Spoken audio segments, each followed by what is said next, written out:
Praise the lord, హల్లెలూయా. మన ప్రభు అయిన యేసుక్రీస్తు నామంలో మీ అందరికీ నా హృదయపూర్వకమైన వందనాలు తెలియజేస్తున్నాను. ప్రకటన గ్రంథ ధ్యానాల్లో మనం ఉన్నాం. ప్రకటన గ్రంథం 1వ అధ్యాయం మనం నేర్చుకున్నాం. 2వ అధ్యాయంలో కూడా ప్రభు అయిన యేసుక్రీస్తు అపోస్తలుడైన యోహాను ద్వారా ఎఫెసు సంఘానికి రాయించిన ఉత్తరాన్ని గురించి కూడా మనం గతంలో నేర్చుకున్నాం. ఈ రోజున ప్రకటన గ్రంథం 2వ అధ్యాయము 8వ వాక్యం నుండి 11వ వాక్యం వరకు స్ముర్నా సంఘాన్ని గూర్చి ప్రభు అయిన యేసుక్రీస్తు తన దూతను పంపించి అపోస్తలుడైన యోహాను ద్వారా ఒక ఉత్తరాన్ని వ్రాయించటం మనం చూడవచ్చు. 8వ వాక్యాన్ని నేను చదువుతాను. దేవుని వాక్యాన్ని మనం ఒకసారి చదువుకుందాం. స్ముర్నలో ఉన్న సంఘపు దూతకు ఇలాగు వ్రాయము: మొదటి వాడును కడపటి వాడునై ఉండి మృతుడై మరలా బ్రతికిన వాడు చెప్పు సంగతులేవనగా, నీ శ్రమను దరిద్రతను ఎరుగుదును, అయినను నీవు ధనవంతుడివే. తాము యూదులమని చెప్పుకొనుచు యూదులు కాక సాతాను సమాజపు వారి వలన నీకు కలుగు దూషణ నేను ఎరుగుదును.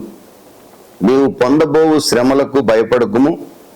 ఇదిగో, మీరు శోధింపబడినట్లు అపవాది మీలో కొందరిని చెరలో వేయింపబోచున్నాడు. 10 దినములు శ్రమ కలుగును. మరణం వరకు నమ్మకముగా ఉండుము. నేను నీకు జీవ కిరీటం ఇచ్చేదను. సంఘములతో ఆత్మ చెప్పుచున్న మాట చెవిగలవాడు వినుగాక. జయించువాడు 2వ మరణం వలన ఏ హానియు చెందడు. చిన్న ప్రార్థన చేసుకుందాం. మహాపరిశుద్ధుడా, ప్రేమ కలిగిన తండ్రి, నీకు స్తోత్రం నాయన. స్ముర్నా సంఘానికి నా ప్రభువా, మీరు రాయించిన ఉత్తరంలో ఉన్న విషయాన్ని మేము పరిశీలించబోతుండగా పరిశుద్ధాత్మదేవ మమ్మల్ని అభిషేకించండి నాయన. ఈ ఉత్తరంలో మా జీవితాలకు అన్వయించుకోవాల్సిన విషయాలు ఏమిటో, మేము నేర్చుకోవాల్సిన విషయాలు ఏమిటో మాకు నేర్పించి మీ ఘననామానికి మాత్రమే మహిమ తెచ్చుకోమని, ఘనత మహిమ ప్రభావాలు మీరు పొందమని యేసు నామంలో అడిగి వేడుకొనుచున్నాను తండ్రి, ఆమెన్. ప్రియమైన దేవుని బిడ్డలారా, ప్రకటన గ్రంథం అపోస్తలుడైన యోహాను ద్వారా క్రీస్తకం 95వ సంవత్సరంలో రాయబడిందని మనం నేర్చుకున్నాం. ప్రభు అయిన యేసు క్రీస్తును గూర్చిన ప్రత్యక్షత ఈ ప్రకటన గ్రంథంలో రాయబడి ఉన్నదనే విషయం కూడా మనకు తెలుసు.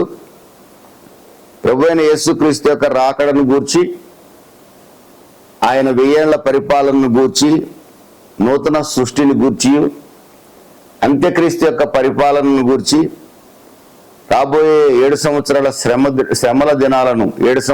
శ్రమల దినాలను గూర్చి కూడా ఈ ప్రకటన గ్రంథంలో రాయబడి ఉన్నదని కూడా మనం ఉపోద్ఘాతంలో నేర్చుకున్నాం.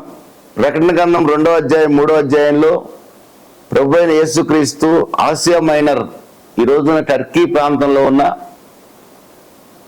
ఆనాటి 7 సంఘాలకి ప్రభు ఉత్తరాలు రాయించాడు.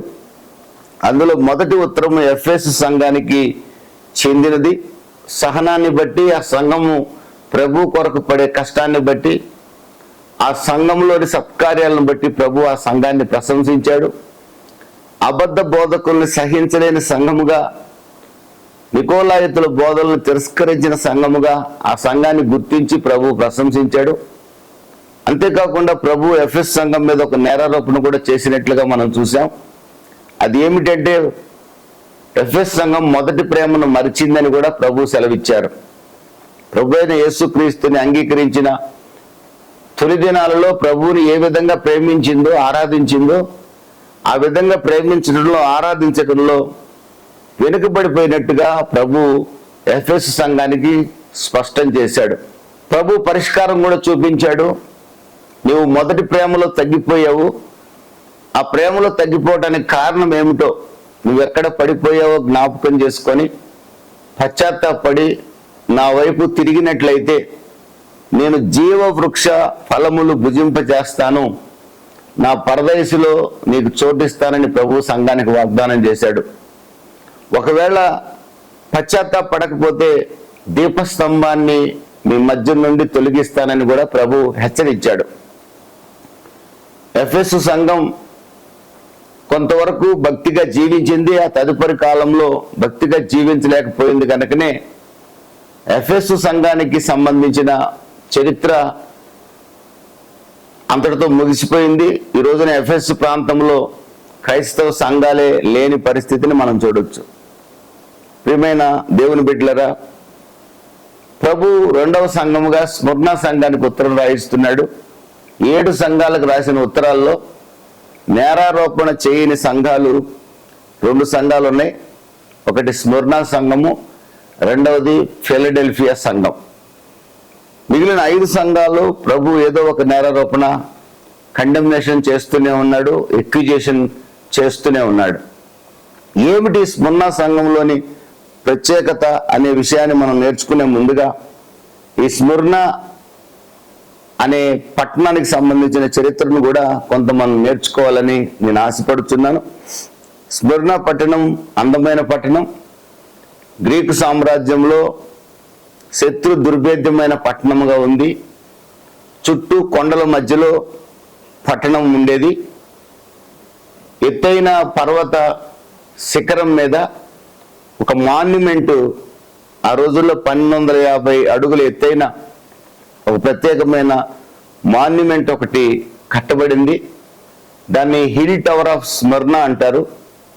టోటల్గా స్మరణ పట్టణాన్నే ఆసియా మైనర్ యొక్క కిరీటం అని పిలిచేవారు. అందమైన పట్టణం స్మరణ పట్టణం. బహుదేవత ఆరాధన అక్కడ ఎక్కువగా ఉండేది. అపోలో దేవుడిని, సూర్యదేవుడిని పూజించేవారు. జ్యూస్ దేవుడిని పూజించేవారు. ఆయన్ని దేవుళ్లకు దేవుడు అని చెప్తారు, దేవుళ్లకు తండ్రి అని చెప్తారు. అదేవిధంగా సిబిల్ అనే దేవతను పూజించేవారు. ఏమని మదర్ ఆఫ్ గాడ్స్ అంటారు. ప్రియమైన దేవుని బిడ్డలరా, అదేవిధంగా అఫ్రోదీత్ని పూజించేవాళ్ళు. Goddess of sex and love, ఆకాశ దేవుడు, యుద్ధ దేవత, ప్రేమ దేవత, ఆరోగ్య దేవత, గాడెస్ ఆఫ్ ఫెర్టిలిటీ. ఈ విధంగా రకరకాల దేవుళ్ళని దేవతల్ని పూజించే అలవాటు స్మరణ పట్టణంలో ఉండేది. ఈ స్మరణ పట్టణాన్ని క్రీస్తుపూర్వం 11వ శతాబ్దంలోనే స్మరణ పట్టణం కట్టబడింది. అనేక భూకంపాల కారణంగా కాలక్రమంలో పట్టణం పాడవుతూ వచ్చింది. యుద్ధాల వలన కానీ మరి ఏ కారణాల వల్ల కానీ మరలా దాన్ని తిరిగి కట్టేవారు కొందరు. గ్రీకు సామ్రాజ్యానికి అది ఎంతో ప్రాముఖ్యమైన పట్టణం కనుక, శత్రు దుర్భేద్యమైన పట్టణం కనుక అలెగ్జాండర్ ది గ్రేట్ ఆ పట్టణాన్ని తిరిగి నిర్మించాలనుకున్నాడు. తన సైన్యాధిపతులకు చెప్పాడు. అలెగ్జాండర్ యొక్క సైన్యాధిపతులు యాంటిగోనస్, లైసిమేకస్. ఇద్దరు సైన్యాధిపతులు కూడా క్రీస్తుపూర్వం 316 సంవత్సరం నుంచి క్రీస్తుపూర్వం 281 సంవత్సరం వరకు ఈ స్మరణ పట్టణాన్ని అందంగా తీర్చిదిద్దడంలో ప్రాముఖ్యత వహించినట్లుగా మనం చూడొచ్చు. ఇప్పుడు స్మరణ పేరు లేదు కానీ ఆ స్మరణ పట్టణాన్ని ఈ రోజున ఇజ్మీర్ అనే పట్టణంగా పిలుస్తున్నారు. ఇజ్మీర్ ఈ రోజు కూడా అందమైన పట్టణమే. 30 లక్షల జనాభా కలిగిన పట్టణం. ఆ రోజున 1 లక్ష జనాభా ఉండేవాళ్ళు స్మరణ పట్టణంలో. ఎఫెస్ పట్టణానికి 35 మైళ్ళ దూరంలో ఉత్తరంగా ఉంది స్మరణ అనే పట్టణం. ఇది పెద్ద ఓడరేవు పట్టణం. ఇది ఎఫెస్ కూడా ఓడరేవు పట్టణం, స్మరణ కూడా ఓడరేవు పట్టణం. అక్కడ అనేక రకాల సంగీత కేంద్రాలు ఉండేవి, ఆడిటోరియంస్ ఉండేవి. క్రీడలకు చాలా ప్రసిద్ధి చెందిన పట్టణం ఆ పట్టణం. ప్రియమైన దేవుని బిడ్డలారా, అక్కడ రోమా చక్రవర్తిని దేవుడిగా పూజించేవాళ్ళు. రోమన్ల అభిప్రాయం ఏంటంటే Rome it self is goddess అనేది వాళ్ళ ఉద్దేశం. రోమ్ అనే దేశమే ఒక దేవత అని వారి ఉద్దేశం. రోమ్ దేవుడు ఎవరు అంటే రోమా చక్రవర్తే రోమ్ దేవుడిగా భావించేవాళ్ళు. ఎంపరర్ వర్షిప్ స్మరణ పట్టణంలో ఎక్కువగా ఉండేది. రోమన్ చక్రవర్తుల్ని దేవుడిగా ప్రజలందరూ ఆరాధించాలి. ప్రతి సంవత్సరం కూడా రోమా చక్రవర్తి దేవాలయానికి వెళ్ళి బలులు అర్పించాలి. బలులు అర్పించినట్టుగా అక్కడ నమోదు చేసుకోవాలి. ఎవరైతే రోమా చక్రవర్తిని ఆరాధించలేదో వారిని చెరసాలలో వేసేవారు, కొందరిని చంపేవారు. అపోస్తల కార్యాలు 19వ అధ్యాయం 10వ వాక్యంలో మనం చూసినట్లయితే అపోస్తలుడైన పౌలు తన 3వ మిషనరీ యాత్రలో ఎఫెస్ పట్టణంలో 2 సంవత్సరాల నుండి 3 సంవత్సరాల మధ్యకాలం వరకు ఉండి సేవ చేశాడు. ఆయన అక్కడ సేవ చేసిన సమయము అంటే క్రీస్తుపూర్వం 54 నుండి క్రీస్తుపూర్వం 57 మధ్య కాలాల్లో ఆయన పరిచర్య చేసిన ఎఫెసులో నిలిచి ఉన్న సమయంలోనే కొందరు సువార్త విని ఎఫెసు పట్టణంలో సంఘం స్థాపించబడింది. అక్కడ నుండి ఆ సువార్త వెదజల్లబడి స్మరణ పట్టణంలో కూడా సంఘం స్థాపించబడింది. ప్రియమైన దేవుని బిడ్డలారా, స్మరణ పట్టణంలో సంఘ స్థాపకుడు అపోస్తలుడైన పౌలు గారు ఆయన స్మరణ పట్టణానికి వెళ్ళలేదు, కానీ ఎఫెసులో ఆయన ప్రకటించిన శుభవార్త స్మరణ పట్టణానికి కూడా వ్యాపించింది. దేవుని స్తోత్రం కలుగునుగాక. ఆ విధంగా కొన్ని వందల మందితో అక్కడ ఆరాధనలు జరిగేవి, క్రైస్తవ సంఘాలలో ఆరాధనలు జరిగేవి. ప్రియమైన దేవుని బిడ్డలారా, స్మరణలో సంఘం స్థాపించబడింది. అపోస్తలుడైన పౌలు ద్వారా సంఘం స్థాపించబడింది. అక్కడ ఎంపరర్ వర్షిప్ అధికంగా ఉండేది. ఎంపరర్ వర్షిప్ ఉండటం వల్ల క్రైస్తవులు రోమా చక్రవర్తిని దేవుడిగా అంగీకరించేవారు కాదు కనుక స్మరణలో ఉన్న క్రైస్తవ సంఘానికి హింసలు ప్రారంభమయ్యాయి. అందుకే స్మరణ సంఘాన్ని హింసించబడిన సంఘముగా చెప్తారు, నమ్మకమైన సంఘముగా చెప్తారు. ప్రభువైన యేసుక్రీస్తు కొరకు నమ్మకంగా బ్రతికిన సంఘంగా చెప్తారు. ఫెయిత్ఫుల్ చర్చిగా చెప్తారు, దాన్ని పర్సెక్యూటెడ్ చర్చిగా చెప్తారు. అందుకే ప్రభువైన యేసుక్రీస్తు స్మరణ సంఘానికి తను తాను పరిచయం చేసుకునే విధానాన్ని ఒకసారి మనం చూసినట్లయితే 2వ అధ్యాయము 8వ వాక్యంలో మనం చదువుదాం. స్మరణలో ఉన్న సంఘపు దూతకి ఇలాగు రాయము, మొదటి వాడును కడపటి వాడునై ఉండి మృతుడై మరలా బ్రతికిన వాడు చెప్పు సంగతులేవనగా. ఇక్కడ ప్రభు తను తాను పరిచయం చేసుకుంటున్నాడు. ప్రతి సంఘానికి కూడా శాల్యుటేషన్ ఉంటుంది, పరిచయ వాక్యాలు ఉంటాయి, ప్రతి ఉత్తరానికి కూడా ఉంటాయి. ఎఫెస్ సంఘానికి కూడా ఆయన పరిచయం చేసుకున్నాడు. ఆయన 7 నక్షత్రాలు తన కుడి చేత పట్టుకొని 7 దీపపు స్తంభముల మధ్య సంచరించువాడని పరిచయం చేసుకున్నాడు. స్మరణ సంఘానికి పరిచయం చేసుకుంటున్నాడు. మొదటి వాడును కడపటి వాడును మృతుడనై మరలా బ్రతికిన వాడును అంటున్నాడు. దేవుని స్తోత్రం కలుగును గాక. స్మరణ సంఘం భయంకరమైన హింసల్లో ఉంది. రోమన్ చక్రవర్తుల చేత హింసించబడుతుంది. ఈ స్మరణ సంఘానికి హింసలు కలగజేసిన వారు ఎవరో కాదు, యూదులు అనబడేవారు హింస ఎక్కువగా కలగజేశారు. యూదులు క్రైస్తవులను విపరీతంగా ద్వేషించేవారు. మనకు బాగా తెలుసు, పౌలు సౌలుగా ఉన్న రోజుల్లో అపోస్తలుల కార్యాలు 7వ అధ్యాయంలో స్టెఫెనును రాళ్లతో కొట్టి చంపుతుంటే పౌలు సంతోషించినట్లుగా మనం చూస్తున్నాం. ఆనాడు సౌలుగా ఉన్న ఈనాటి పౌలు సంతోషించినట్లుగా చూస్తున్నాం. మనం ఇంకా రాళ్లతో కొట్టండి అన్నట్టుగా చూస్తున్నాం. కానీ ఆయన దమస్కు మార్గంలో వెళ్తుండగా ప్రభువైన యేసుక్రీస్తు దర్శించాడు. అతని కన్నుల పొరలు రాలాయి. ప్రభువైన యేసుక్రీస్తు నిజమైన దేవుడిని గుర్తించాడు. యేసుక్రీస్తుని ప్రకటించాడు. యేసుక్రీస్తు కొరకు మరణించడానికి సిద్ధమయ్యాడు. ఒక రోజున నీరో చక్రవర్తి చేతిలో యేసుక్రీస్తు కొరకు హతసాక్షి కూడా అయ్యాడు. యూదులు క్రైస్తవ ద్వేషులు. ఆ రోజున స్మరణ పట్టణంలో సమాజ మందిరాలు ఉండేవి యూదులకు. వారు రోమన్ చక్రవర్తులకి వారి యొక్క అధికారులకి క్రైస్తవుల మీద రకరకాల నిందలు మోపి ఏ విధం చేతనైనా క్రైస్తవ సంఘాన్ని హింసింపజేయాలని, క్రైస్తవ సంఘాన్ని నిర్మూలన చేయాలని యూదులు కంకణం కట్టుకున్నారు. అందుకనే మనం 9వ వాక్యంలో మనం చూసినట్లయితే, తాము యూదులమని చెప్పుకొనుచు యూదులు కాక సాతాను సమాజపు వారి వలన నీకు కలుగు దూషణ నేను ఎరుగుదును. వాళ్ళు యూదులని చెప్పుకుంటున్నారు, కానీ వారిలో ప్రేమ లేదు, పొరుగువాడిని ప్రేమించే స్వభావం లేదు, బహు కఠినులు. ఒకరు రాళ్లతో కొట్టబడి చంపబడుతూ ఉంటే సంతోషించే స్వభావం కలిగిన వారు, హింసించే స్వభావం కలిగిన వారు కనుకనే వారు క్రైస్తవుల్ని పరిపూర్ణంగా ద్వేషించారు. విగ్రహారాధికులైన రోమన్ చక్రవర్తుల చేత క్రైస్తవుల్ని హింసింపజేయడానికి వారి వంతు సహాయాన్ని వారు చేశారు. యూదుల వల్ల శ్రమలు కలిగాయి. క్రైస్తవులు రోమా చక్రవర్తులు దేవుడిగా అంగీకరించరు కనుక చక్రవర్తికి ప్రతి సంవత్సరము రోమన్ చక్రవర్తికి అర్పించవలసిన బలులు క్రైస్తవులు అర్పించట్లేదు కనుక వారు హింసించబడ్డారు, చెరసాలలో వేయబడ్డారు. అక్కడ ప్యాగన్ వర్షిప్ ఉండేది, అన్ని దేవతల ఆరాధన ఎక్కువగా ఉండేది. క్రైస్తవులు అన్ని దేవతలను ఆరాధించేవారు కాదు. దానివల్ల కూడా అన్యుల వల్ల హింస పొందారు. ఈ విధంగా స్మరణలో ఉన్న క్రైస్తవ సంఘం హింసించబడుతూనే వస్తుంది.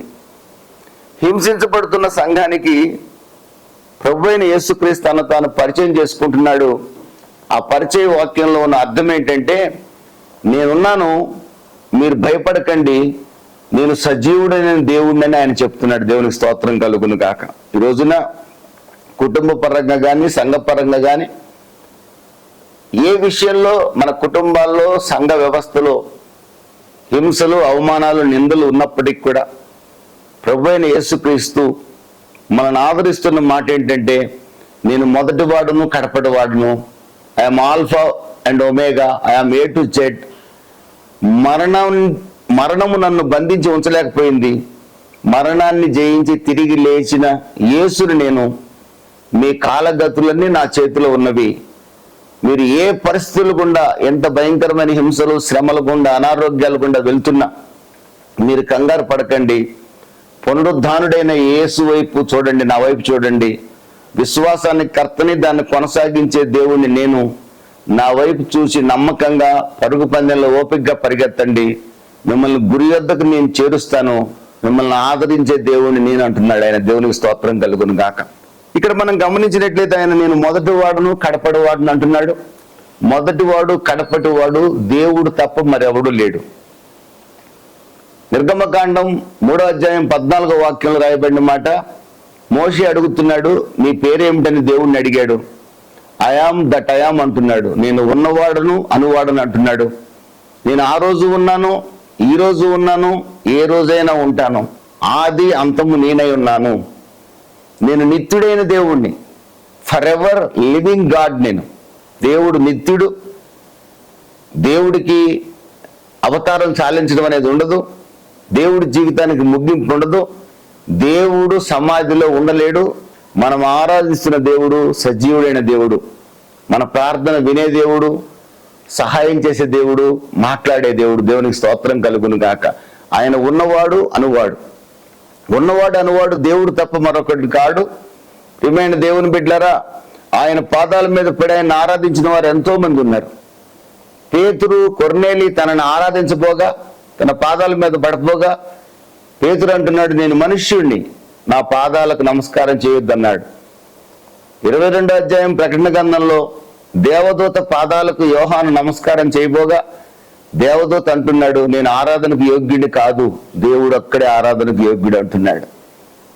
ప్రభువైన యేసుక్రీస్తు పాదాల మీద మత్తయి సువార్త 15వ అధ్యాయంలో ఒక అన్యురాలైన స్త్రీ తన కుమార్తెకు దయ్యం పట్టిందని, ప్రభువైన యేసుక్రీస్తే విడిపించగలడని విశ్వసించి ఆయన పాదాల మీద పడింది. ప్రభువైన యేసుక్రీస్తు నేను మనుష్యుడిని, నేను దేవుణ్ణి కాదు, నా పాదాల మీద పడొద్దని చెప్పలా. ఆమె ఆరాధన ఆయన స్వీకరించాడు. లూకాసు సువార్త 7వ అధ్యాయంలో పాపాత్మురాలైన స్త్రీ యేసు పాదాలను కన్నీటితో కడిగింది.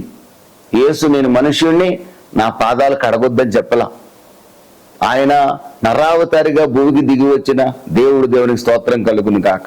ఆదాము చేసిన పాపం వల్ల నిత్య రాజ్యాన్ని పోగొట్టుకున్న మానవుడికి నిత్య రాజ్యాన్ని అనుగ్రహించబడే మార్గం పరిశుద్ధమైన రక్తం చిందించబడితేనే. ఆ పరిశుద్ధ రక్తం దేవుని రక్తం తప్ప మరొక రక్తంలో పరిశుద్ధత లేదు. అందుకే దేవాది దేవుడే నరావతారిగా భూమికి దిగి వచ్చి పరిశుద్ధ రక్తాన్ని చిందించాడు. మానవ పాపాలు మోసుకొని పోయే దేవుని గొర్రెపిల్లగా ప్రత్యక్షపరచబడ్డాడు. మానవుని నీతిమంతునిగా చేయడం కోసం ప్రభువైన యేసుక్రీస్తు పాప ముద్దగా మారాడు. శాపగ్రస్తమైన శిలువను భరించాడు. మన పాపాలు మనం ఒప్పుకున్నట్టయితే ఆయన రక్తంతో కడిగి నీతిమంతులుగా చేయడానికి ఆయన ఈ రోజు సిద్ధంగా ఉన్నాడు. ఆ విధంగా నేను పాపిని ప్రభువా అని మనం ఒప్పుకున్నాం. ప్రభువైన యేసుక్రీస్తు మనల్ని నీతిమంతులుగా తీర్చాడు. ఆయన దేవుడు. దేవునికి స్తోత్రం కలుగును గాక. ఆయన మొదటివాడు, కడపటివాడు, ఉన్నవాడు, నిత్యుడైన దేవుడు. యెషయా గ్రంథం 41వ అధ్యాయం 4వ వాక్యంలో చూసినట్లయితే నేను మొదటివాడును కడపటివాడునని రాయబడి ఉంది. 44 అధ్యాయం 6వ వాక్యంలో కూడా నేను మొదటివాడును కడపటివాడునని రాయబడి ఉంది. 48వ అధ్యాయం 12వ వాక్యంలో కూడా నేను మొదటివాడును కడపటివాడునని రాయబడి ఉంది. మొదటివాడు కడపటివాడు దేవుడు తప్ప మరొకరు కాదు. ఉన్నవాడు అనువాడు దేవుడే. ప్రభువైన యేసుక్రీస్తు తన్ను పరిచయం చేసుకుంటూ I am the first and I am the last అంటున్నాడు. దేవునికి స్తోత్రం కలుగునుగాక. Jesus Christ is God, no doubt at all. ఇందులో సందేహించాల్సిన అవసరం లేదు. స్మరణ సంఘానికి తాను పరిచయం చేసుకుంటున్నాడు. ఈ రోజున మనకు పరిచయం చేసుకుంటున్నాడు. చాలా మంది యేసు ప్రభువుని ఆరాధించమని, యేసు ప్రభు ఎక్కడ చెప్పాడు బైబిల్లో చూపించండి అంటున్నారు. ఆరాధించమని చెప్పవసరంలా. ఆరాధనను స్వీకరించేవాడే దేవుడు. దేవునికి స్తోత్రం కలుగునుగాక. ఆరాధన స్వీకరించడమే మాత్రమే కాదు, నిత్య రాజ్యానికి చేర్చగలిగిన వాడే దేవుడు. ప్రభు అయిన యేసుక్రీస్తుని ఎరుగుటయే నిత్య జీవమని బైబిల్ చెప్తుంది. ఎవరైతే కుమారుని యందు విశ్వాసం ఉంచుతారో వారు మరణము నుండి జీవములోనికి దాటి ఉన్నారని యోహాను సువార్త 5:24 రాయబడింది. ప్రకటన గ్రంథం 1వ అధ్యాయం 18వ వాక్యంలో రాయబడిన మాట కూడా మనం చదువుదాం. ప్రభు అయిన యేసుక్రీస్తు, పునరుద్ధానుడైన యేసుక్రీస్తు తాను యోహానుకు పరిచయం చేసుకుంటూ, నేను మొదటి వాడను, కడపటి వాడను, జీవించువాడను, మృతుడనైతిని గాని ఇదిగో యుగ యుగములకు సజీవుడనై ఉన్నాను. దేవుని స్తోత్రం కలుగును కాక. మనం ఆరాధించే దేవుడు మొదటివాడు, కడపటివాడు. ఆయన దేవుడు. మృతుడయ్యాడు. ఎందుకు మృతుడయ్యాడు? మనము అపరాధముల చేత, పాపముల చేత చచ్చిన వారమై ఉండగా. ఎఫెసీయులకు రాసిన పత్రిక 2వ అధ్యాయం 1వ వాక్యం ప్రకారం మనల్ని బ్రతికించడం కోసం యేసు ప్రభు చనిపోయాడు. మరణపు ముళ్ళు విరిచి నజరేయుడని యేసుక్రీస్తు లేచాడు. అపోస్తలుల కార్యాలు 1వ అధ్యాయంలో చూసినట్లయితే కొన్ని వందల మందికి కనపడ్డాడు. సజీవుడయ్యాక తాను శిష్యులకు ప్రత్యక్షపరుచుకున్నాడు. శిష్యులు గదిలో కూర్చొని గడగడ వణుకుతూ ఉండగా ప్రభు అయిన యేసుక్రీస్తుని సిలువ వేశారని చెప్పి, ఆయన మరణించాడని, ఆయన పునరుద్ధానుడైన యేసు వారికి ప్రత్యక్షపరచబడ్డాడు.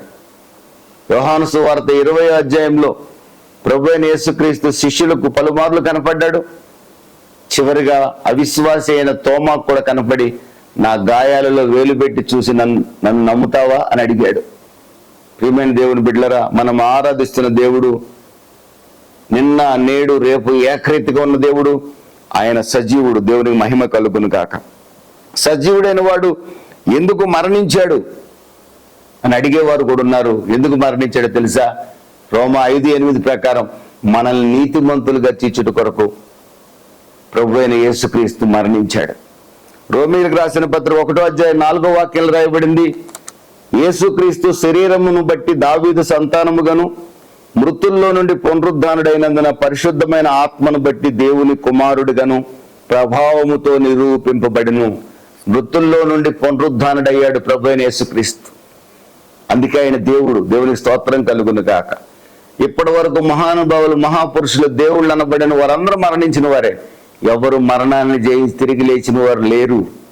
క్రైస్తవం యొక్క పునాది మరణాన్ని జయించి తిరిగి లేచిన యేసే క్రైస్తవ్యానికి పునాది. ఆది యందు వాక్యము, వాక్యమే దేవుడు. ఆ వాక్యము దేవుని యొద్ద ఉండెను.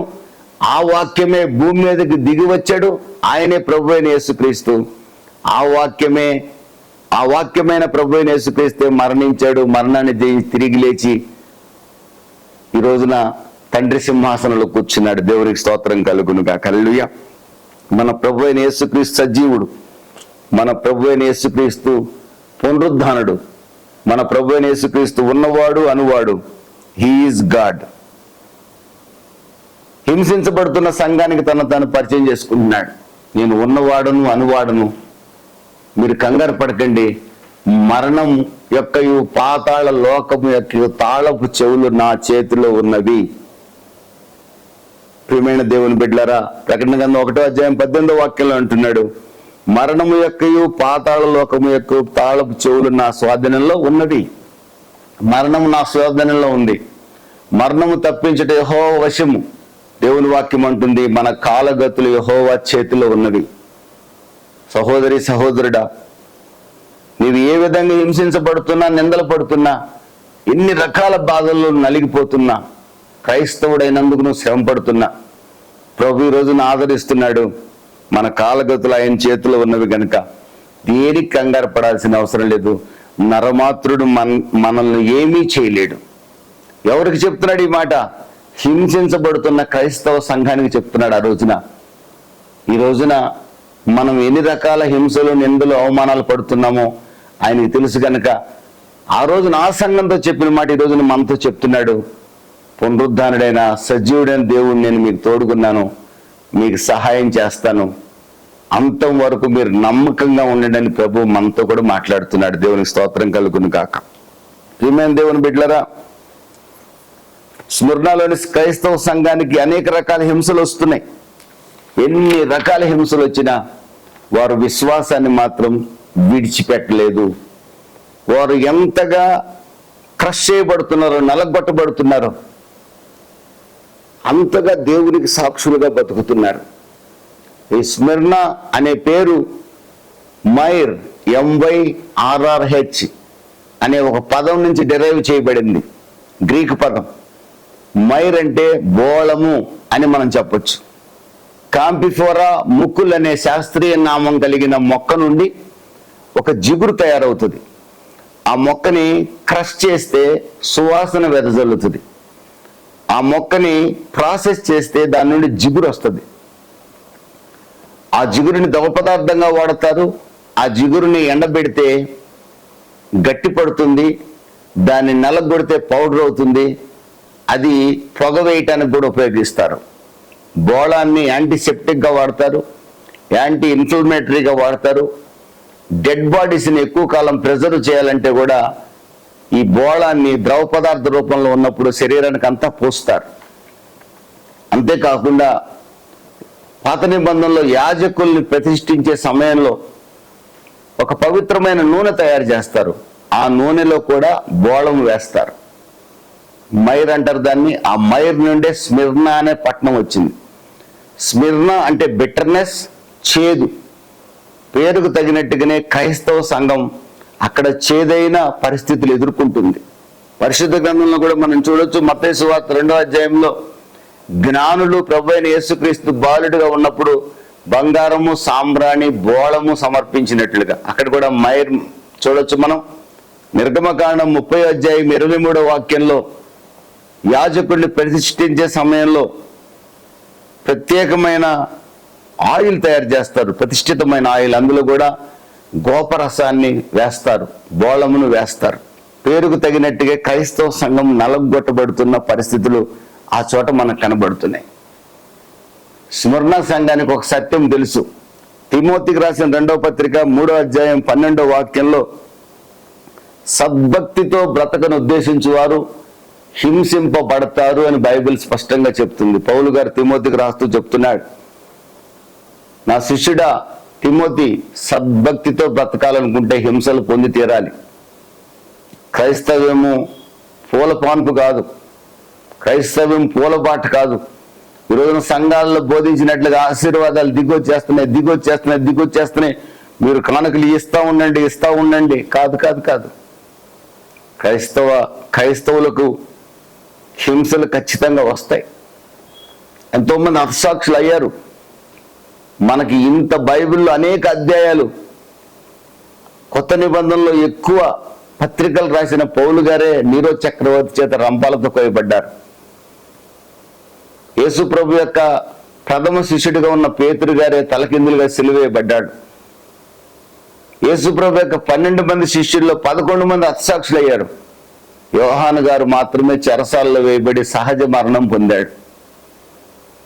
ఆ తదుపరి కాలంలో Irenaeus, bishop of Carthage, Antipas, Polycarp ఇలాంటి అనేక మంది దైవ సేవకులు సజీవ దహనం చేయబడ్డారు. సింహాల గుహలో వేయబడ్డారు. సింహాలతో పోరాడి చనిపోవాల్సిన పరిస్థితి ఏర్పడింది. మనకు చరిత్రలో తెలియని ఎంతో మంది హతసాక్షులు ఈ రోజున ఉన్నారు. భారతదేశంలో మన కళ్ళ ముందే ఒరిస్సా ప్రాంతంలో గ్రహం స్టెయిన్స్ని, అతని పిల్లల్ని సజీవ దహనం చేశారు. ఈరోజు కూడా ఉత్తరప్రదేశ్, గుజరాత్లో జరుగుతూనే ఉన్నాయి సజీవ దహనాలు, హత్యలు. దైవ సేవకుల్ని హింసిస్తూనే ఉన్నారు. ఆరాధనలు జరపనీయకుండా అడ్డుపడుతున్నారు. హింసలు తప్పదు. ఈ రోజున ప్రాస్పెరిటీని బోధించే సంఘాలకు విషయంలో మీరు జాగ్రత్తగా ఉండండి. వాళ్ళు క్రైస్తవుడు ఎప్పుడు ఆశీర్వాదం అని చెప్పి చిన్న హింస రాంగంలోనే, చిన్న కష్టం రాంగంలోనే ఈ రోజున భక్తిలో వెనకబడిపోయే క్రైస్తవ విశ్వాసులు ఉన్నారు. వాళ్ళని ఆ విధంగా తయారు చేసింది ఈనాటి ప్రాస్పరిటీ సేవకులే. యోహాను సువార్త 16:33. పౌలు గారు చెప్పిన సంగతి పక్కన పెడదాం.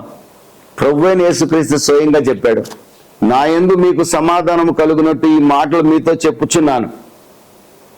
లోకములో మీకు శ్రమ కలుగును, ఆయనను ధైర్యం తెచ్చుకొనుడి, నేను లోకమును జయించి ఉన్నాను.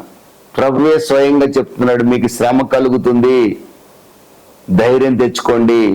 మత్తయి సువార్త 24:9 వాక్యం, అప్పుడు జనులు మిమ్మును శ్రమల పాలు చేసి చంపెదరు, మీరు నా నామము నిమిత్తము సకల జనముల చేత ద్వేషింపబడుదురు. అనేకులు అభ్యంతరపడి ఒకరినొకడు అప్పగించి ఒకరినొకడు ద్వేషింతురు. కొందరు రాజీ పడిపోతారు, ప్రభుత్వాలతో రాజీ పడతారు, కొంతమంది లోకంతో రాజీ పడతారు. ఏముందండి, యేసు ప్రభు దేవుడే, మీరు చెప్పేది కూడా దేవుడే లేండి, అందరు దేవుళ్ళు ఒకటే లేండి అంటారు. ఈ రోజున అలాంటి దౌర్భాగ్యులు చాలా మంది ఉన్నారు. సద్భక్తితో బ్రతికేవారు ఎప్పుడు అలా చెప్పరు. స్మరణ సంఘం అలా చెప్పుంటే యేసు ప్రభు దేవుడే, రోమా చక్రవర్తి కూడా దేవుడే కదా అనుంటే జైల్లో వేయబడేవాళ్లే కాదండి, హతసాక్షులు అయ్యేవాళ్లే కాదండి. 12 మంది హతసాక్షులు అయ్యారట స్మరణ సంఘంలో. పాలికార్పు హతసాక్షి అయ్యే నాటికి దైవజనుడు, స్మరణ సంఘ పాస్టర్ గారు హతసాక్షి అయ్యే నాటికి ఆయన 12వ వాడంట హతసాక్షులుగా. రోమా చక్రవర్తుల చేత చంపబడ్డాడు. ఎలాంటి మరణమో తెలిసండి ఆయన మరణం. సజీవంగా ఒక ఆటల పోటీలు జరిగే సమయంలో పాలికార్పుని పిలిపించి రోమా చక్రవర్తి దేవుడిని అంగీకరించమన్నారు. నేను అంగీకరించను, యేసు ప్రభువే దేవుడు, ఆయన నా కొరకు మరణించాడు, నా కొరకు ప్రాణం పెట్టి నన్ను రక్షించిన యేసుక్రీస్తుని నేను విసర్జించను, డిస్పైజ్ చేయను, అవమానించను. నేను సజీవ దహనం చేస్తామన్నారు. చెయ్యండి, నేను సజీవ దహనం కావడానికి సిద్ధంగా ఉన్నాను, నా కొరకు ప్రాణం పెట్టిన యేసు కొరకు నేను చనిపోవడం సిద్ధంగా ఉన్నాను అన్నాడు. కొందరు రోమా సైనికులు వచ్చి అతని చేతులు కాళ్ళను కట్టివేసి కట్టెల మీద పడుకోబెట్టి సజీవ దహనం చేద్దాం అనుకున్నారు. ఆయన అంటున్నాడు, మీరు నన్ను కట్టనవసరం లేదు, నా చేతులు కాళ్ళు మామూలుగానే ఉండనివ్వండి, నేను ఇలాగనే సజీవ దహనం అవుతాను. ప్రియమైన దేవుని బిడ్డలారా, ఎంత తెగింపో కదండి. ఈ రోజున ఒక చిన్న బెదిరింపు ఎవడైనా బెదిరిస్తే వెంటనే సరెండర్ అయిపోయి యేసు ప్రభు లేడు, ఏమి లేండి అనేవాళ్ళు చాలా మంది ఉన్నారు. రానున్న దినాల్లో భారతదేశంలో క్రైస్తవ సంఘాల దగ్గర పోలీసు వాళ్ళు నిలబడితే ఎంతమంది క్రైస్తవులు సంఘాల్లోకి వెళ్తారో నిజంగా నేను చూడాలని ఆశపడుతున్నాను. ప్రియమైన దేవుని బిడ్డలారా, హింసించబడుతూ కూడా విశ్వాసాన్ని కాపాడుకున్న స్మరణ సంఘాన్ని ప్రభు ఏ విషయంలో కూడా నేరారోపణ చేయట్లేదు, వారిని ప్రశంసిస్తూనే ఉన్నాడు. స్మరణ సంఘం నిలిచింది. 1 కొరింథీ 15:58 ప్రకారం స్థిరమైనదై కదలనిదై ప్రభు కార్యాభివృద్ధి ఎందు ఆసక్తి కలిగిన సంఘముగా ఉంది. అంతం వరకు సహించింది సంఘం. ప్రియమైన దేవుని బిడ్డలారా, ప్రభువైన యేసుక్రీస్తు స్వయంగా చెప్తున్నాడు, అనేకులైన అబద్ధ ప్రవక్తలు వచ్చి పలువురిని మోసపరుస్తారు, అక్రమం విస్తరించుట చేత అనేకుల ప్రేమ చల్లారుతుంది. తల్లి లేదు, తండ్రి లేదు, కొడుకు లేడు, ఒకరినొకరు అప్పగించేసుకుంటారు. అంతం వరకు సహించిన వాడే కడవరి రక్షణ పొందుతాడు. దేవుని స్తోత్రం కలుగును గాక. దేహ విమోచన దొరకాలంటే, పరలోక రాజ్యం దొరకాలంటే, స్వర్గాన్ని చేరాలంటే ₹1,00,00,000 ఖర్చు పెడితే స్వర్గానికి వెళ్ళే పని అయితే మనకంటే ముందు ప్రపంచంలో ఉన్న ధనవంతులంతా పరలోకానికి వెళ్తారు. టికెట్ ముందే బుక్ చేసుకుంటారు. డబ్బు కొదవలేదు వాళ్ళ దగ్గర. ప్రియమైన దేవుని బిడ్డలారా, సజీవుడైన దేవుని నమ్ముకొని అవసరమైతే ఆయన కొరకు హింసించబట్టానికి కూడా సిద్ధపడి హింసలు సహించిన వాళ్లే. యాకోబు రాసిన పత్రిక 1వ అధ్యాయము 1 నుండి 4 వాక్యాలు రాయబడింది. శ్రమలను ఓర్చుకున్నప్పుడే, సహనం కలిగినప్పుడే మీరు పరిపూర్ణులవుతారు, సంపూర్ణులవుతారు, ఏ విషయంలో కొదవలేని వారుగా ఉంటారని బైబిల్ సెలవిస్తుంది. శ్రమలు సహించినప్పుడు మాత్రమే సంపూర్ణులవుతారు, సంపూర్ణులు మాత్రమే దేహ విమోచన పొందగలుగుతారు. అంటే ప్రభు మేఘాల మీదకి వచ్చినప్పుడు ఈ దీన శరీరం మహిమ శరీరంగా మార్చబడుతుంది. పరలోక రాజ్యానికి చేర్చబడేది ఈ శరీరం కాదండి, ఈ మురికి శరీరం కాదు, మహిమ శరీరమే చేర్చబడుతుంది. ఆ మహిమ శరీరంగా మార్చబడాలంటే మనం సంపూర్ణులు కావాలి. సంపూర్ణులు కావాలంటే శ్రమలను సహించగలగాలి. దేవునికి స్తోత్రం కలుగును కాక. నాకు శ్రమ వద్దు, నాకు పరలోక రాజ్యం కావాలంటే కుదరదండి. ప్రియమైన దేవుని బిడ్డలారా, అపోస్తలుల కార్యాలు 14వ అధ్యాయం 19 నుండి 22 వాక్యాలు చక్కటి మాటలు రాయబడి ఉన్నాయి. ఈ రోజున పరలోక రాజ్యం కావాలి మాకు, కానీ మాకు ఉష్ అంటే మేము బాగుపడిపోవాలి, బుష్ అంటే బాగుపడిపోవాలి, మాకు ఏ శ్రమలు రాకూడదు, ఏ కష్టం రాకూడదు, భూమి మీద సుఖంగా బతకాలి, పరలోక రాజ్యం కూడా మాకు కావాలి. ఇది ఈ రోజున మానవుని యొక్క ఆలోచన, క్రైస్తవుడి యొక్క ఆలోచన. ఇతడు నిజ క్రైస్తవుడు కాడు. ప్రియమైన దేవుని బిడ్డలారా, మన కళ్ళ ముందే ప్రభు చెప్పాడు, మన ముందే ఉదాహరణ ఉంది. లాజర్ ఏమీ లేని స్థితిలో దరిద్రతను అనుభవించాడు, ధనవంతుడు సుఖభోగాలు అనుభవించాడు. సుఖభోగాలు ఉండకూడదని నేను చెప్పను, ధనవంతులుగా ఉండొద్దని నేను చెప్పను. ధనవంతుడు అయి ఉండి కూడా ప్రభువుని ఘనపరిచే వ్యక్తిగా నీవు ఉండాలని మాత్రమే నేను కోరుకుంటున్నాను. నీకు ఈ లోక సంబంధమైన ధనం ఉంటే ఉండొచ్చు, కాదని నేను చెప్పను. సంపాదించండి న్యాయంగా, కానీ విశ్వాసంలో ధనవంతులుగా ఉండండి. యాకోబు రాస్తూ అంటున్నాడు 2వ అధ్యాయం 5వ వాక్యంలో, ఈ లోకంలో దరిద్రులైన వారు విశ్వాసంలో ధనవంతులు ఎంతో మంది ఉన్నారంటున్నాడు. ప్రియమైన దేవుని బిడ్డలారా, వారి ధనాన్ని బట్టి కానీ వారి పేదరికాన్ని బట్టి కానీ వారి విశ్వాసాలు అనుకోవడానికి లేదండి.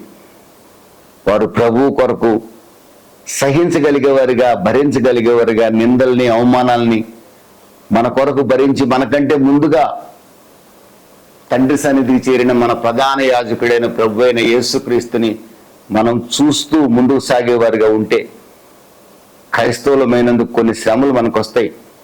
ఎవడైనా క్రైస్తవుడైనందుకు శ్రమ పడిన సిగ్గుపడొద్దు. వాడు క్రైస్తవుడు అయినందుకే ప్రభువుని ఘనపరుస్తూ సాగిపోండని పేతురు రాస్తున్నాడు. పౌలు, బర్నబా తమ మొదటి సువార్త ప్రయాణంలో సంచరించిన అన్ని ప్రదేశాల గుండా తిరిగి వస్తూ లుస్త్రా, ఇకోనియా, అంతియోకయ ప్రాంతాలన్నిటికీ తిరిగి వస్తూ అక్కడ ప్రభువైన యేసుక్రీస్తుని తమ యాత్ర ప్రారంభంలో రక్షించబడిన వారిని బలపరుస్తూ, మీకు శ్రమలు వస్తాయి, తప్పకుండా మనం శ్రమలు భరించాలి, సహించాలి. శ్రమలు అనుభవించినప్పుడే మనకు దేవుని రాజ్యం దొరుకుతుంది. బైబిల్ చెప్తుంది, మనము క్రీస్తుతో కూడా శ్రమ పడిన ఎడల ఆయనతో కలిసి ఏలుదుము. ఈ రోజున చాలా సంఘాల్లో ప్రభుతో మనం 1000 ఏళ్ళు పరిపాలించబోతున్నాం. నూతన సృష్టిలో ప్రభుతో కలిసి మనం పరిపాలన చేయబోతున్నాం. ఎస్, నేను కూడా బోధిస్తాను. బైబిల్ చెప్తుంది ఆ మాట. ప్రకటన గ్రంథం 20వ అధ్యాయం 6వ వాక్యంలో ప్రభుతో కలిపి 1000 ఏళ్ళు మనం పరిపాలించబోతున్నాం ఈ భూమి మీదనే. ఈ భూమి మీద యెరూషలేము పట్టణం రాజధానిగా చేసుకుని ప్రకటన గ్రంథం 22వ అధ్యాయంలో ప్రభు ముఖ దర్శనం చేస్తూ ఆయనతో మనం యుగయుగములు ఏలబోతున్నాం నూతన సృష్టిలో, నూతన యెరూషలేము పట్టణంలో. నిజం.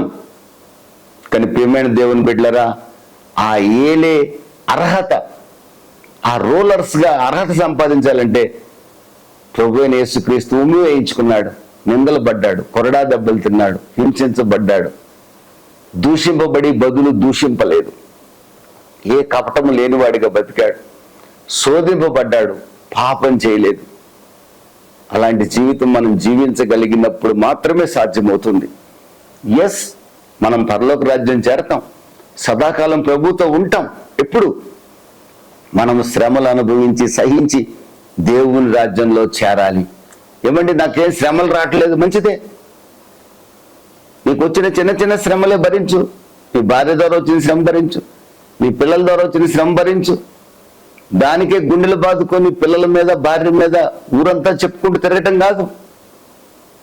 యేసుప్రభు ఉంటే నా కొడుకుని మార్చేవాడు కదా, నేను ఇంక మందిరానికి పోను అంటాం కాదండి. భరించు, సహించు, ప్రార్థన చేయి. స్మరణ సంఘం మనకు మాదిరికరమైన సంఘం. ప్రియమైన దేవుని బిడ్డలరా, ప్రియమైన వారులరా, హెబ్రీయులకు రాసిన పత్రిక 4వ అధ్యాయం 13వ వాక్యంలో మన ప్రభువుకు తెలియందంటూ ఏమీ లేదు. మన ప్రభు అంతరింద్రియములను పరిశీలించేవాడు. స్మరణ సంఘానికి ఆ సంగతి తెలుసు. హెబ్రీయులకు రాసిన పత్రిక 4వ అధ్యాయం 16వ వాక్యంలో మన ప్రభు శోధింపబడి వారికి సహాయం చేసే దేవుడు. ఆ సంగతి కూడా స్మరణ సంఘానికి తెలుసు.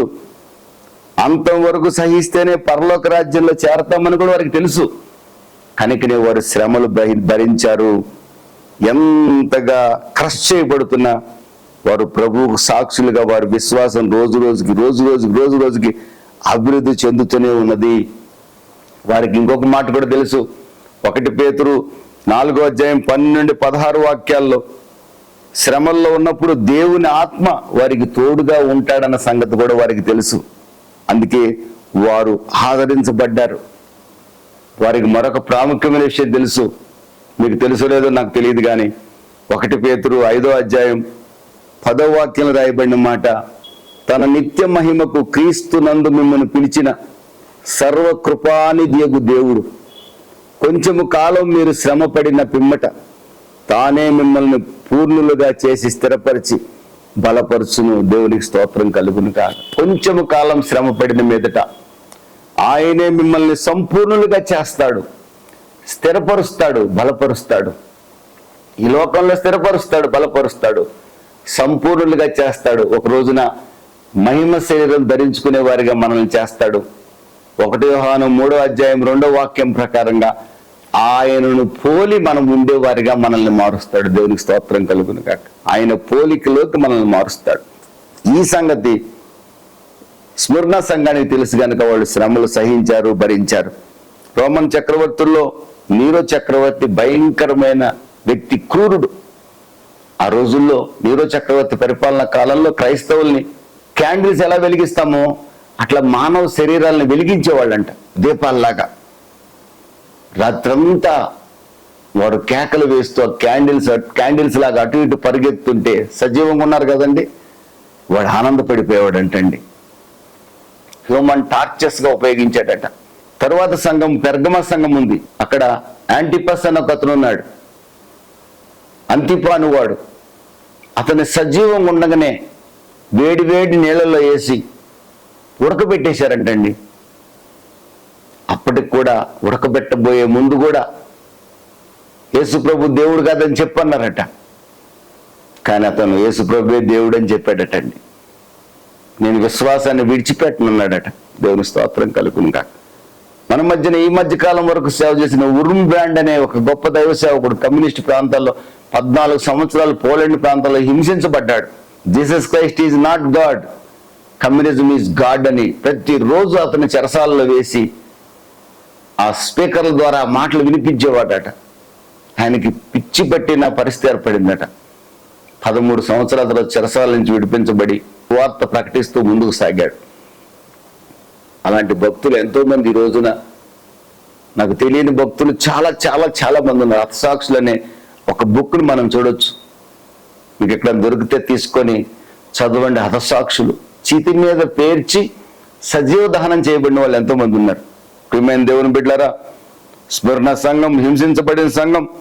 వారు ఎంతగా హింసిస్తున్నారు అంతగా స్థిరంగా కదలని సంఘంగా ప్రభు కార్యాభివృద్ధి యందు ఆసక్తి కలిగిన సంఘముగా ఉన్నట్లుగా మనం ఈ చోట చూడొచ్చు.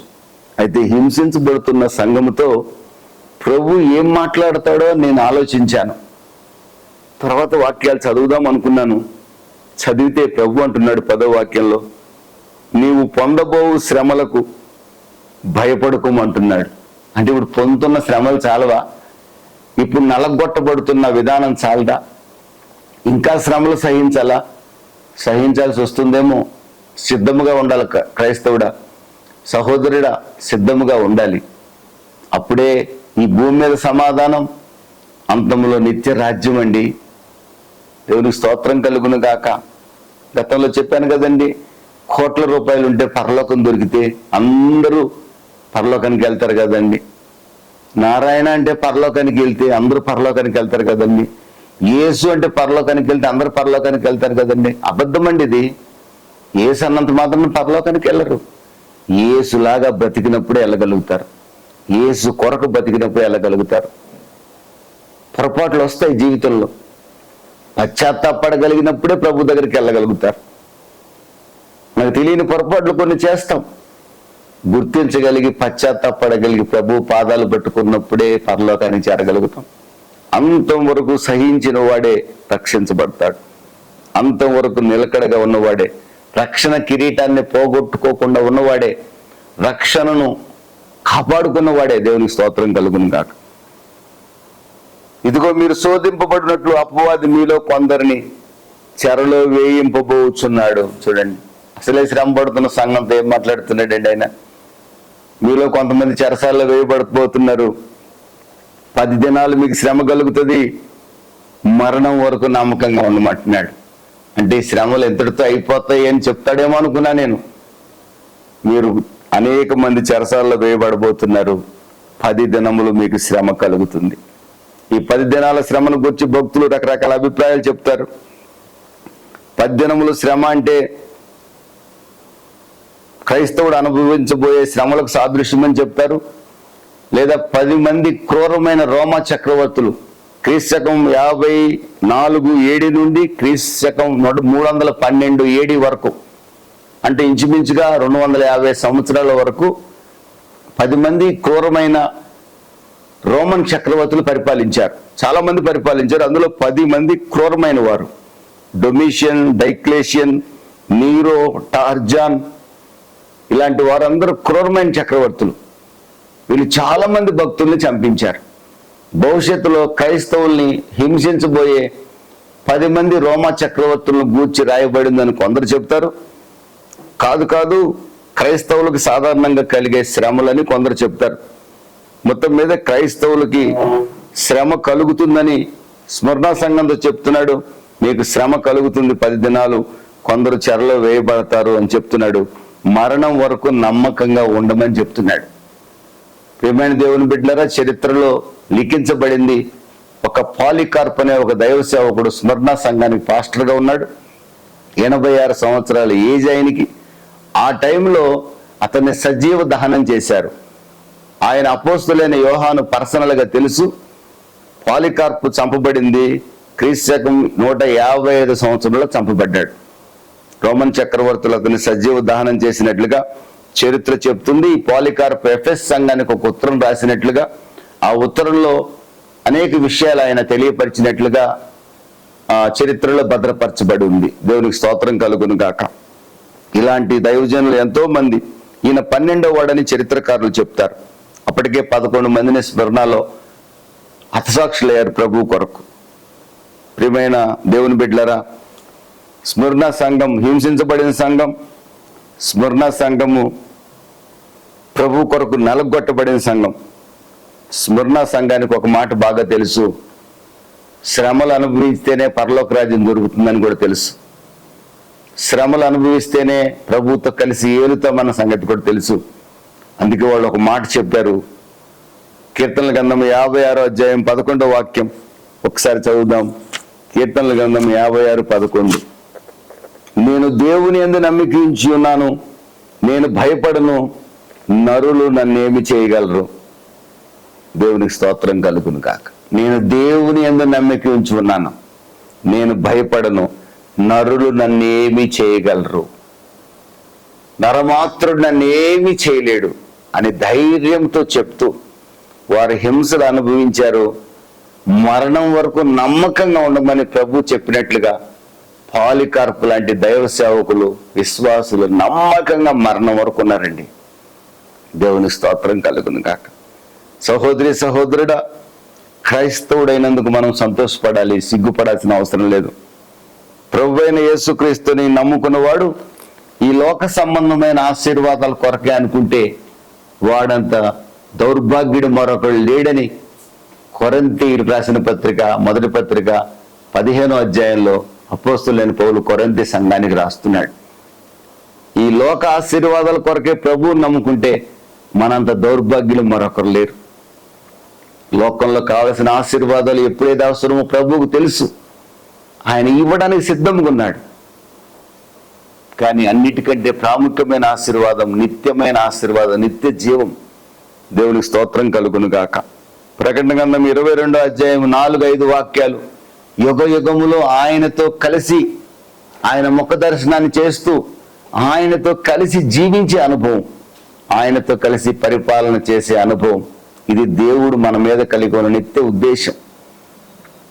ప్రకటన గ్రంథం 20వ అధ్యాయం 6వ వాక్యం. 1000 ఏళ్ళు ప్రభు భూమిని పరిపాలించేటప్పుడు ఆయనతో కలిసి మనం పరిపాలకులుగా ఉండునట్లుగా చేయాలనేది దేవుని యొక్క ఉద్దేశం. ప్రకటన గ్రంథం 3వ అధ్యాయం 21వ వాక్యం. మనము జయిస్తే ఆయన సింహాసనంలో మనల్ని కూర్చోబెట్టుకోవాలని ఆయన ఉద్దేశం. దేవునికి స్తోత్రం కలుగును గాక. దేవునికి మన మీద నిత్య ఉద్దేశం ఉన్నదండి. ఆదాము పోగొట్టుకున్న పరదేశుని మనకి ఇవ్వాలని ప్రభు కోరుకుంటున్నాడు. ఆ పరదేశు మనం పొందాలంటే శ్రమలు సహించగలగాలి, భరించగలగాలి, అలసిపోకూడదు.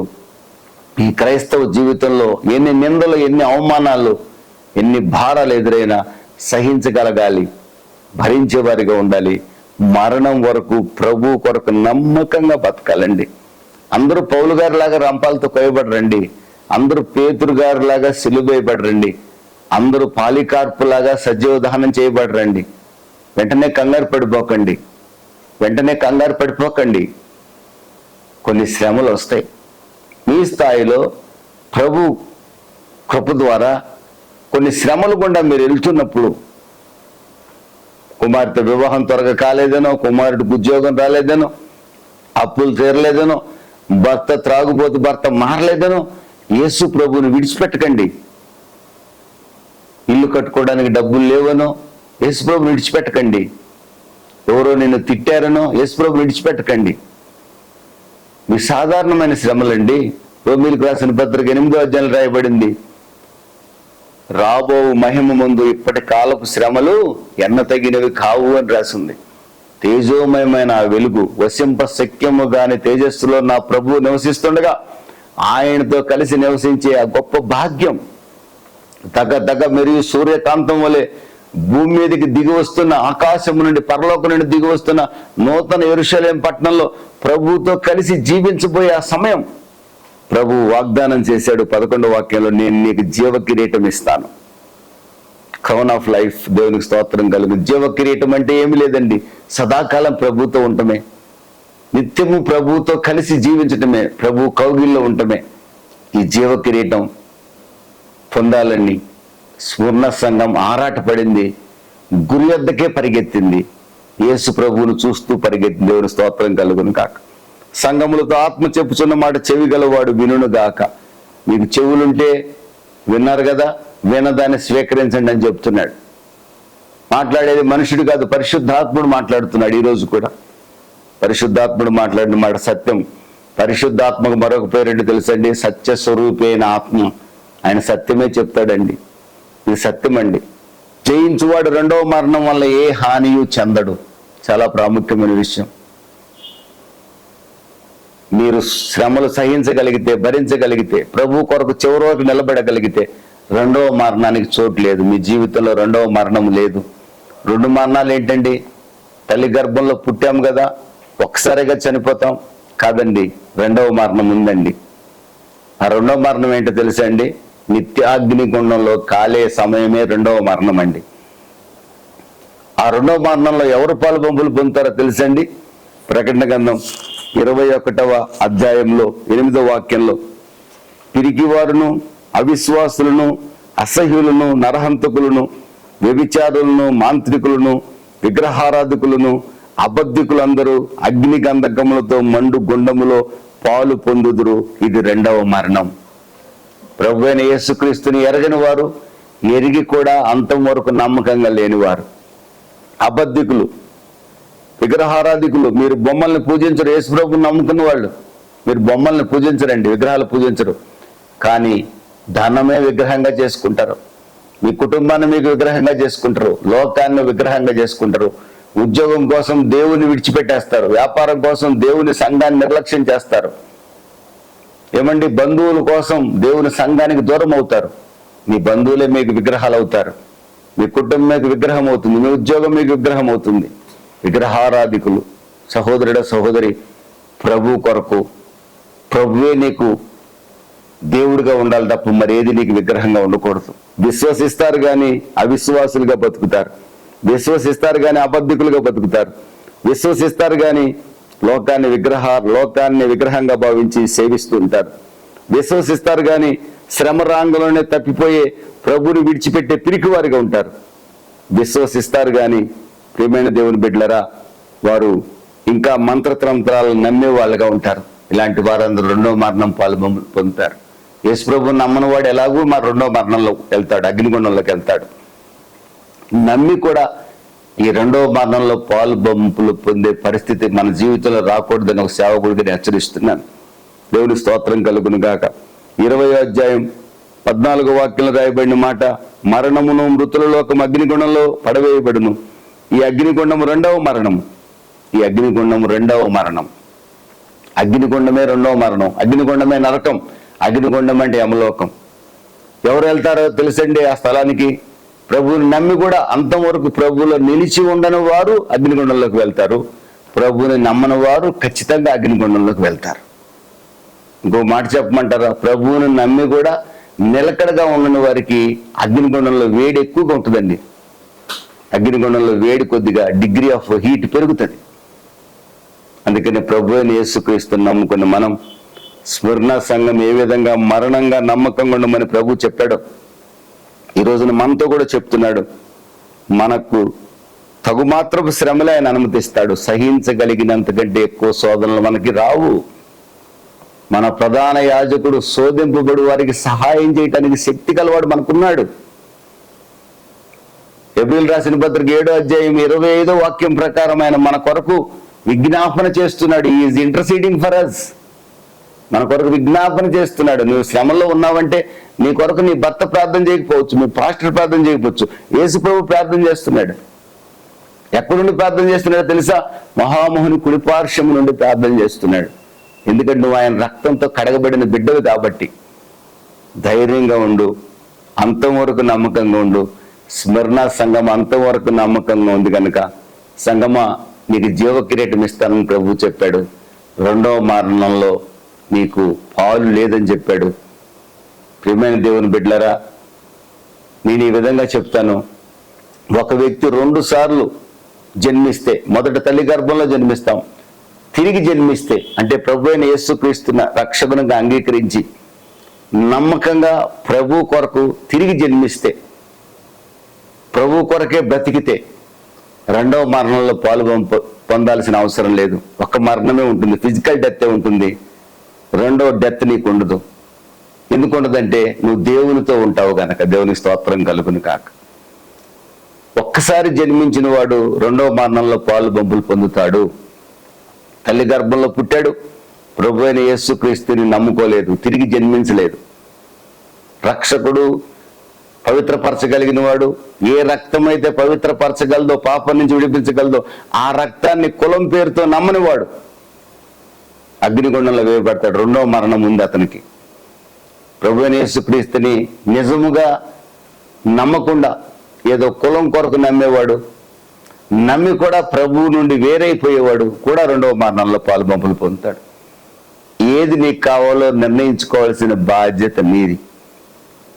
ఈ మాటలు ఎవరు విన్నా తిరిగి జన్మించాలని ఒక దైవ సేవకుడికి నేను బతిమలాడుకుంటున్నాను. ప్రభు అయిన యేసుక్రీస్తు నిజమైన రక్షకుడికి అంగీకరించాలని, పాపుల్ని రక్షించడానికి వచ్చిన దేవుడు ఆయన మాత్రమే విశ్వసించాలని నేను కోరుకుంటున్నాను. విశ్వసించడం మాత్రమే కాదు, అంతం వరకు ప్రభు కొరకు బ్రతకాలని ఆశపడుతున్నాను. అప్పుడే నిత్యాగ్ని గుండంలో మనం ప్రవేశించకుండా ఉంటాం. అట్టి కృప ప్రభు మనకు దయచేయునుగాక. పర్సిక్యూటెడ్ చర్చిని గురించి ప్రభు మనతో మాట్లాడటంలో గల ఉద్దేశం ఏంటంటే, నీకున్న కొద్దిపాటి శ్రమల్లో కూడా నువ్వు నమ్మకంగా ఉండగలిగితే జీవ కిరీటాన్ని ప్రభు వద్ద నుండి మనం పొంది తీరుతాం. దేవుని స్తోత్రం కలుగును గాక. అట్టి కృప ప్రభు మనందరికి దయచేయును గాక. చిన్న ప్రార్థన చేస్తాను. మహాపరిశుద్ధుడా, ప్రేమ కలిగిన తండ్రి, నీకు స్తోత్రము నాయన. స్మరణ సంఘాన్ని మా ముందు ఉంచారు, మీకు వందనాలు. హింసించబడుతున్నప్పటికి కూడా వారు విశ్వాసంలో ధనవంతులుగా మార్చబడుతూనే ఉన్నారు. ఏ రోజు కూడా విశ్వాసం నుంచి వారు వెనుదీయలేదు నా తండ్రి. మరణం వరకు నమ్మకంగా ఉన్న దైవ సేవకులు ఎంతో మంది హతసాక్షులైపోయారు తండ్రి. స్మరణ సంఘానికి జీవ కిరీటం ఇస్తానన్నావు, నీకు స్తోత్రాలు. ఈ రోజున స్మరణ సంఘంలో భరించిన హింసలు అనేక క్రైస్తవ సంఘాలు ప్రపంచవ్యాప్తంగా భరిస్తున్నాయి. క్రైస్తవులు భరిస్తున్నారు. స్మరణ సంఘ పరిస్థితులు ఈ రోజున కూడా ప్రపంచంలో ఉన్నాయి నాయన, త్వరలో రాబోతున్నాయి తండ్రి. ఇది ఆ సంఘానికి మాత్రమే కాదు, ఇది మాకు కూడా వాక్యమే నాయన. మాకున్న కొద్దిపాటి హింసల్లో కూడా, శ్రమల్లో కూడా, నిందల్లో కూడా మేము నమ్మకంగా సాగినప్పుడు ప్రభువా జీవ కిరీటం ఇస్తానని వాగ్దానం చేసినందుకు స్తోత్రాలు. రెండవ మరణంలో నా తండ్రి మేము రెండవ మరణము పొందమని మమ్మల్ని ఆదరించినందుకు స్తోత్రాలు తండ్రి. ఇప్పటి వరకు మేము నమ్మకంగా లేకపోతే ఇక మీదట నమ్మకంగా బ్రతికేవారిగా మార్చి మీ ఘననామానికి మహిమ తెచ్చుకోమని యేసు నామంలో అడిగి వేడుకొనుచున్నాను తండ్రి. ఆమేన్. ఆమేన్.